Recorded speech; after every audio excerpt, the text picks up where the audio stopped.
every moment of composure is a victory over one's impulsiveness. Have you ever found yourself suddenly snapping at someone over something trivial, or feeling overwhelmed by anger from a seemingly minor inconvenience? It's a common experience, but one that can cause unnecessary stress and conflict in our lives. Today, we're going to explore the power of not letting things bother you and how you can gain control over your emotional reactions. By understanding what triggers your responses and learning techniques to manage them, you can lead a calmer, more fulfilling life. Let's dive into why we react the way we do and how we can change it. Reactivity, in its simplest form, is our tendency to respond to situations or comments with little thought, often driven by emotions. This could manifest as snapping at someone when they interrupt you, or feeling disproportionately upset by a small mistake. It's an automatic response that doesn't always serve our best interests. Why do we react this way? Reactivity can be traced back to the basic human instinct for survival. In the distant past, our ancestors needed to react quickly to threats like predators or rival tribes. While modern life is significantly safer and these immediate responses are less often required, our brains are still wired to react first and think later. This instinct can be useful in genuine emergencies, like reacting to a fire alarm, but it often misfires in everyday situations, such as reacting angrily to a spilled coffee. To truly understand reactivity, we need to look a bit into both psychology and neurology. From a psychological perspective, reactivity is influenced by the fight or flight response, a primal reaction that prepares the body to either fight or flee from danger. This response releases stress hormones like adrenaline and cortisol, which increase heart rate, quicken breathing, and prime muscles for action. Useful for immediate physical reactions, but less so when the threat is a critical email or a harsh word. Neurologically, reactivity involves several areas of the brain, including the amygdala, which processes emotions. The amygdala acts like an alarm system. When it perceives a threat, it can override the more rational parts of the brain, like the prefrontal cortex, which is responsible for reasoning and decision-making. This is why, when we're highly reactive, we might say or do things we later regret. Our capacity for rational thought is diminished. Understanding these processes is the first step towards managing them. By recognizing that our reactions are often disproportionate to the actual threat, we can start to take control back from our instincts and respond more thoughtfully and effectively. Let's consider the impact of high reactivity on our lives. When we react impulsively, it can lead to several negative outcomes. For one, it can strain our mental health. Constantly being on edge, ready to react at the slightest provocation, keeps our stress levels elevated. This prolonged state of stress can contribute to anxiety, depression, and even physical health issues like high blood pressure and heart disease. The effects extend beyond our personal well-being. High reactivity can damage our relationships. For instance, consider a workplace where a manager reacts harshly to minor mistakes. This behavior can create a tense environment, leading to decreased job satisfaction and productivity among employees. Similarly, in personal relationships, frequent overreactions can lead to misunderstandings and conflicts, weakening bonds with friends and family. Socially, high reactivity can lead to a poor reputation.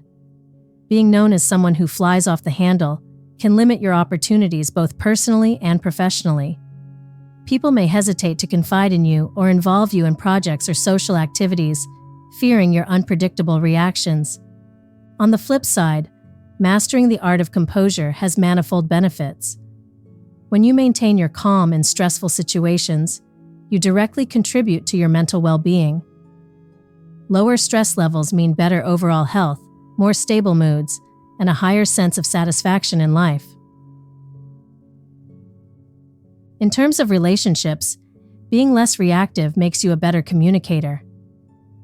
When you respond thoughtfully, you are more likely to address the underlying issues rather than just the surface emotions. This can lead to more effective problem solving and stronger, more trusting relationships. For example, in a work setting, a leader who remains composed and approachable under pressure is likely to inspire and motivate their team, fostering a positive and productive workplace atmosphere. Composure can enhance your decision-making abilities. When you're not immediately reactive, you have the clarity to evaluate different aspects of a situation more objectively. This can lead to better outcomes, whether you're dealing with a personal choice, a professional decision, or even day-to-day tasks. To start managing your reactivity, the first step is recognizing when and how you are reactive. This self-assessment involves observing your behaviors, thoughts, and feelings. Begin by noticing the moments when you feel your stress levels rise or when you have the urge to respond hastily. What are the common triggers?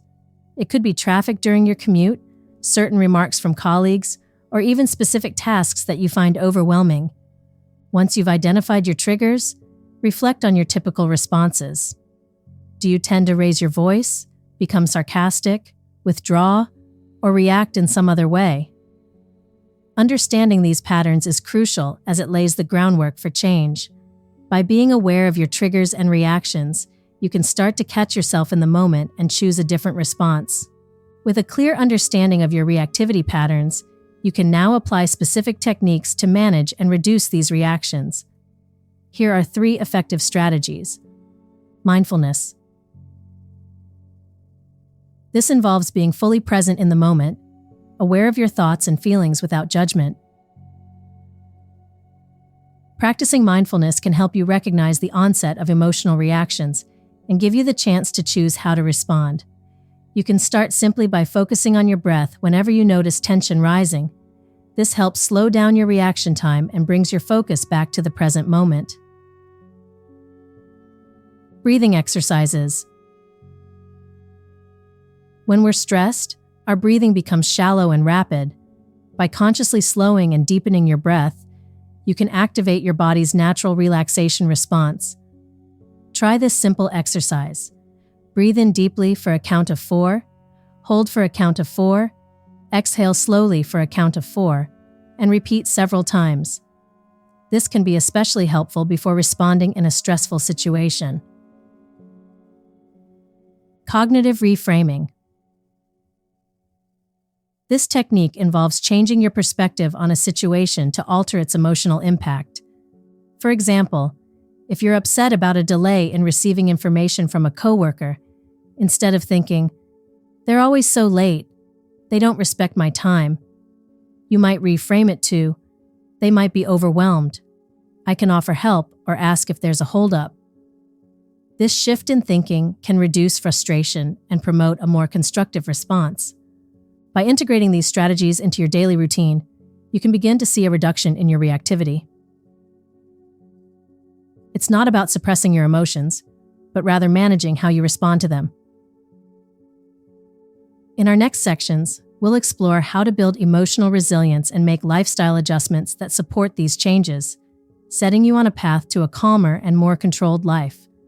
Emotional resilience is the ability to bounce back from stressful or adverse situations without letting them affect your mental balance.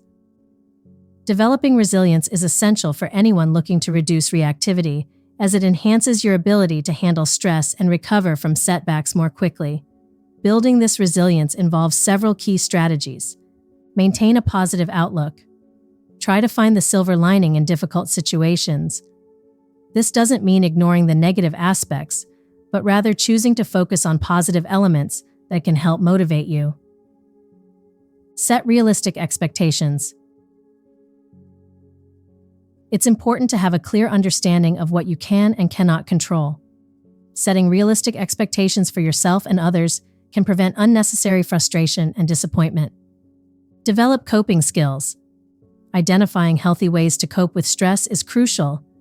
This might include activities like exercise, reading, or engaging in a hobby. These activities can provide a necessary break from stress and recharge your emotional batteries.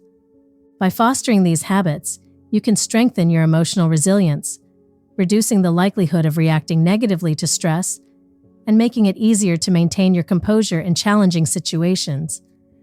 In addition to specific techniques in developing resilience, making broader lifestyle adjustments can also significantly reduce your reactivity. These changes can help create a more balanced life, reducing overall stress levels and increasing your capacity to handle pressures. Routine changes. Incorporate regular physical activity into your schedule, which has been proven to help reduce stress and improve mood. Even a daily walk can make a difference. Ensuring you get enough sleep is also critical, as tiredness can heighten reactivity. Environment. Take a look at your surroundings, both at work and home. A cluttered, chaotic environment can contribute to stress. Simplifying your space can help create a more calming atmosphere. Additionally, consider whether the people around you are sources of support or stress, and make efforts to build a supportive network. Implementing these changes won't just decrease your reactivity, they'll also improve your overall quality of life, making you healthier and happier. As we conclude this part of the script, remember that reducing reactivity is a journey, not a quick fix. It involves consistent practice and dedication. In the next sections, we'll discuss how to implement these changes gradually and set realistic goals to ensure sustainable progress. Transitioning towards a less reactive lifestyle requires patience and incremental changes. It's important to set manageable goals that don't overwhelm you. Start small, perhaps by incorporating one new breathing exercise into your daily routine or setting aside 10 minutes a day for mindfulness practice. As these small changes become habitual, you can gradually introduce more strategies or extend the time you dedicate to each practice. Here's how you can effectively set goals. Specificity. Be clear about what you want to achieve. For instance, instead of vaguely aiming to be less reactive, set a goal to practice deep breathing for 5 minutes every morning to manage stress better. Measurability. Include ways to measure your progress. This could be through a daily journal where you record instances of reactivity and note improvements. Achievability. Ensure your goals are realistic. If you're new to mindfulness, don't commit to an hour a day. Start with a few minutes and increase the duration as you get more comfortable. Relevance.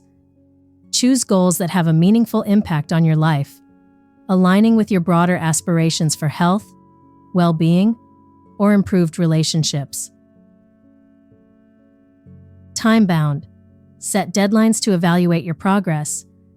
This helps maintain your motivation and makes adjustments as needed.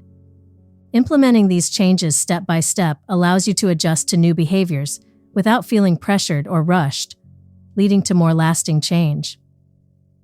As we wrap up our discussion, remember the journey to mastering your reactivity is ongoing. The techniques and strategies we've explored today are tools that can help you cultivate a sense of calm and control in your life. Reflect on the key points we've discussed. Understanding and recognizing your own reactivity. Utilizing techniques like mindfulness, breathing exercises, and cognitive reframing. Building emotional resilience and making supportive lifestyle adjustments. Setting realistic, gradual goals to foster these new habits.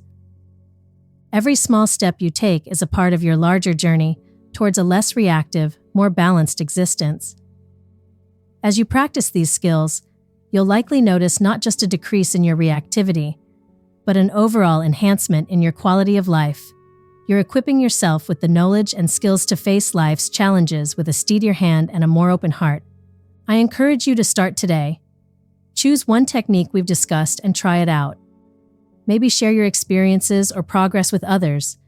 And remember, the goal is not to eliminate emotions, but to manage them in a way that serves you better. Thank you for joining this journey, and here's to a calmer, more controlled you.